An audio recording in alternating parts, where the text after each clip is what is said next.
Hello everyone, इस derivation को देखो। इस डेरिवेशन में हमें करना क्या है, देखो वैद्युत द्विध्रुव के कारण निरक्षीय स्थिति में, ठीक है, निरक्षीय स्थिति में किसी बिंदु पर हमें वैद्युत विभव को कैलकुलेट करना है। ओके, पहली बात, ये वैद्युत द्विध्रुव क्या होता है। देखो मैंने बताया भी था कि दो बराबर तथा विपरीत आवेशों को, ओके, -q + q है क्या, दो बराबर तथा विपरीत आवेश है। ओके, तो दो बराबर तथा विपरीत आवेशों को 2l दूरी पर रखने पर, ओके, अल्प दूरी पर रखने पर जो निकाय बनता है उस निकाय को ही हम क्या बोलते हैं, वैद्युत द्विध्रुव बोलते हैं। ओके, ये जो हमारा अरेंजमेंट है जिसमें -q + q आवेश 2l दूरी पर स्थित है, तो इस अरेंजमेंट को ही हम क्या बोलेंगे, वैद्युत द्विध्रुव। ओके, यही हमारा क्या है, वैद्युत द्विध्रुव है। ओके, अब हमें इसी वैद्युत द्विध्रुव के कारण निरक्षीय स्थिति में किसी बिंदु पर वैद्युत विभव को कैलकुलेट करना है। ओके, तो अब ये निरक्षीय स्थिति क्या होता है, अब इसे भी देख लो। ओके, देखो ये वैद्युत द्विध्रुव है, ठीक है, तो वैद्युत द्विध्रुव के सेंटर से, ठीक है, मान लेते हैं कि ए और बी का जो सेंटर है वो ओ है, ठीक है, जो O है वो A और B का सेंटर है, ठीक है। तो वैद्युत द्विध्रुव, ये जो वैद्युत द्विध्रुव है इसके सेंटर से जो परपेंडिकुलर लाइन जाती है, ठीक है, जो लंबवत रेखा होती है, वही हमारा क्या है, निरक्षीय स्थिति। यही हमारा क्या है, निरक्षीय स्थिति, ठीक है ना।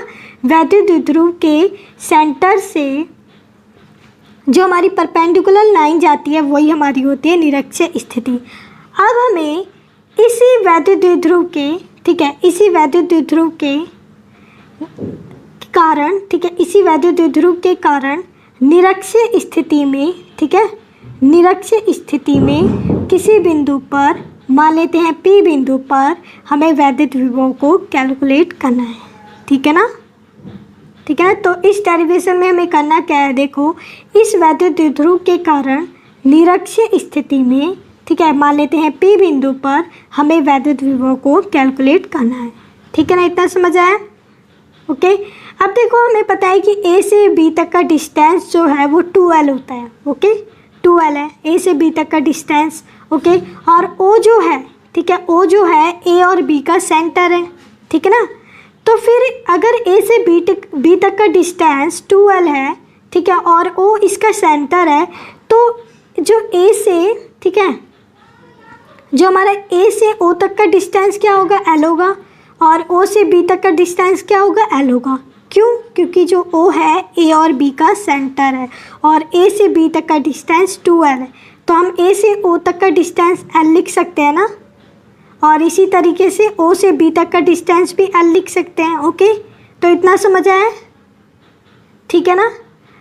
ओके, अब देखो, अब हम मान लेते हैं कि O से, ठीक है, O से P तक का जो डिस्टेंस है वो R है, ठीक है, O से P तक का डिस्टेंस हमने मान लिया R है, ठीक है ना, ये डिस्टेंस क्या है, R है, ठीक है, लेट कर लिया हमने, ठीक है ना।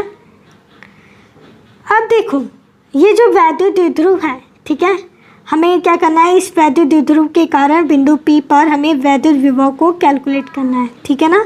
तो देखो अब हम इस वैद्युत द्विध्रुव में जो ये +q आवेश है, ठीक है, इस वैद्युत द्विध्रुव में जो ये +q आवेश है, तो मान लेते हैं कि +q आवेश के कारण बिंदु P पर जो वैद्युत विभव है वो V1 है, ठीक है, +q आवेश के कारण बिंदु P पर जो वैद्युत विभव है वो V1 है, ठीक है।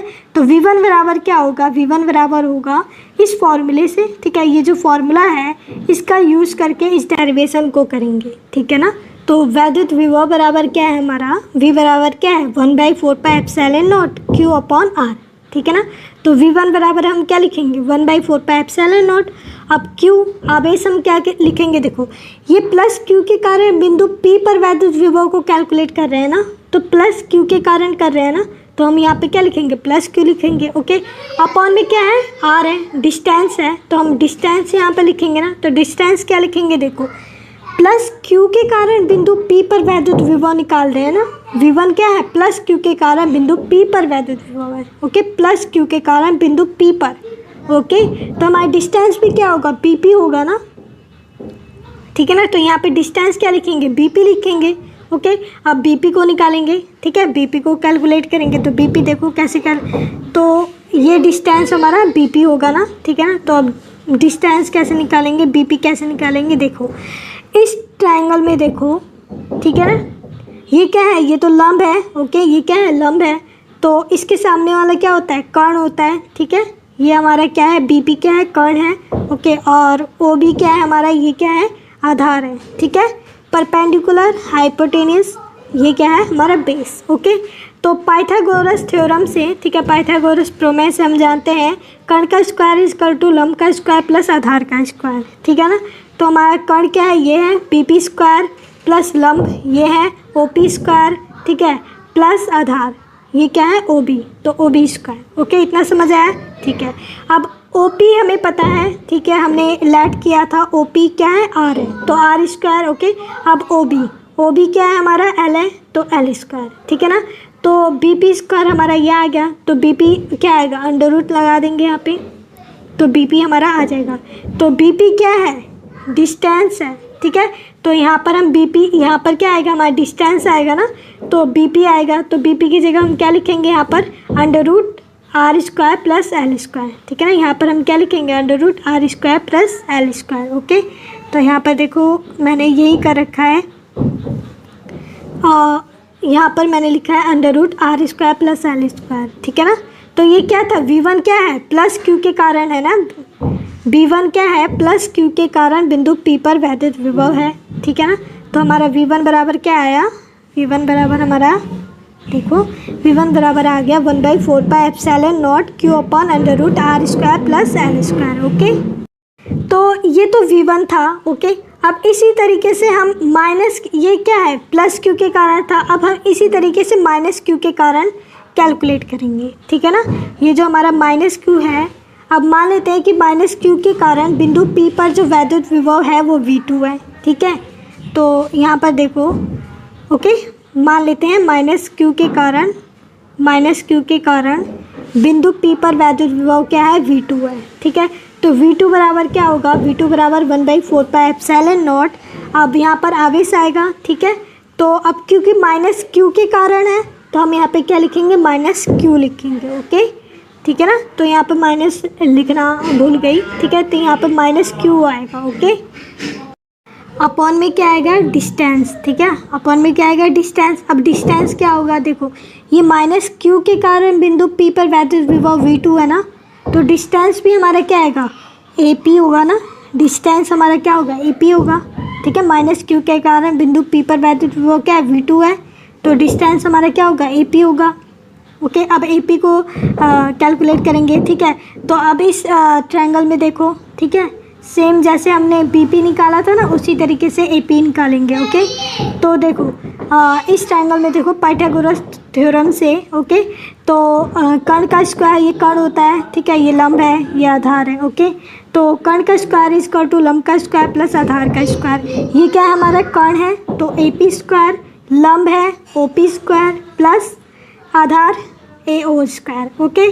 तो OP हमें पता है, तो OP की वैल्यू रखी R, ठीक है, और AO पता है L, तो L लिख दिया, ठीक है। तो हमारा AP square is equal to हमारा ये आ गया, okay.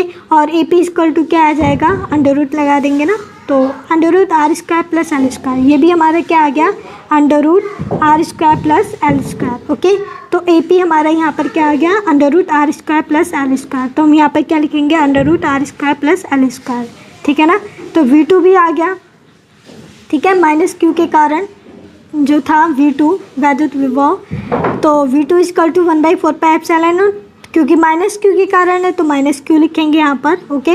Under root R square plus L square, ये हमारा डिस्टेंस था, ओके। अब यहाँ पर देखो माइनस क्यू लिया हमने, देखो पिछले वाले चैप्टर में हम जब भी कहते वैद्युत क्षेत्र निकालते थे या फिर वैद्युत बल निकालते थे, ठीक है, तो अगर हमें माइनस क्यू दे रखा होता था तो हम उसका मॉड लेते थे, ठीक है, पॉजिटिव में लेके चलते थे, ठीक है, उसे हम पॉजिटिव में लेके चलते थे। अगर हमें माइनस Q1 होता था माइनस क्यू, तो हम इसे Q लेके चलते थे, ठीक है, Q लेते थे, ओके। बट इसमें माइनस Q दे रखा था तो हमने माइनस Q लिया है, क्यों, क्योंकि वैद्युत विभव जो होता है वो एक अदिश राशि है, ठीक है, इसलिए अगर हमें माइनस Q दे रखा है तो हम माइनस Q ही लेंगे, ओके। और जो वैद्युत क्षेत्र था और वैद्युत बल था वो दोनों क्या थे, सदिश राशि थे।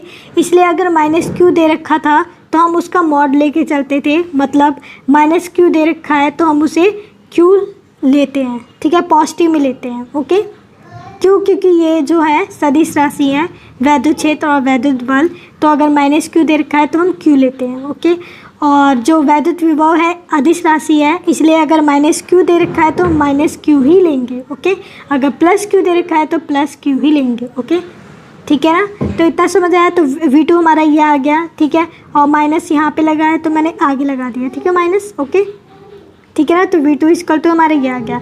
अब देखो ये तो V1 V2 क्या है, एक तो प्लस क्यू के कारण बिंदु P पर वैद्युत विभव V1 है, माइनस क्यू के कारण बिंदु P पर वैद्युत विभव V2 है। अब कुल वैद्युत विभव क्या है बिंदु P पर, वो देखो। बिंदु P पर जो कुल वैद्युत विभव है हम क्या करेंगे, इन दोनों को ऐड कर देंगे, तो V equal to V1 plus V2। Okay, तो देखो अब V1 की वैल्यू हमने यहाँ पर रख दी, V2 की वैल्यू यहाँ पर रख दी, ठीक है। देखो V1 V2 की वैल्यू जो थी हमने रख दी, पुट कर दी, ठीक है, वैल्यू पुट कर दी V1 V2 की। तो प्लस माइनस है ना, यहाँ पर प्लस माइनस क्या होता है, ठीक है, माइनस होता है ना, तो यहाँ पर माइनस लिखा है। ओके, तो देखो दोनों सेम है ना, तो माइनस होकर क्या आएगा, जीरो ही आएगा। ओके, ठीक है ना, तो यहाँ पर जीरो लिखा है। ओके, दोनों कैंसिल हो जाएंगे ना, क्योंकि सेम है। ओके, माइनस हो रहे हैं, तो वैद्युत विभव हमारा क्या है, शून्य है। ये क्या है, निरक्षीय स्थिति पे हमें हमारा जो वैद्युत विभव है वो शून्य आता है, ठीक है। ये हमने किसके लिए था, वैद्युत विभव निरक्षीय स्थिति पे निकाला है ना, वैद्युत विभव। तो निरक्षीय स्थिति पे हमारा वैद्युत विभव क्या है, शून्य है। ओके, और अक्षीय स्थिति पे हमने निकाला था इससे पहले वाले डेरिवेशन में, तो हमारा उसका क्या आया था, V इक्वल टू क्या आया था, अक्षीय स्थिति के लिए, ठीक है, क्या आया था, 1/4 pi epsilon not P upon R square, यही तो आया था, ठीक है ना। ओके, तो ये तो अक्षीय स्थिति के लिए आया था, बट शून्य कब आता है, निरक्षीय स्थिति के लिए हमारा वैद्युत विभव शून्य आता है। ओके, तो अगर नोट्स बनाने हैं तो यहाँ से देख के बनाना, ठीक है, और PDF की लिंक डिस्क्रिप्शन में भी दे दूँगी। ओके।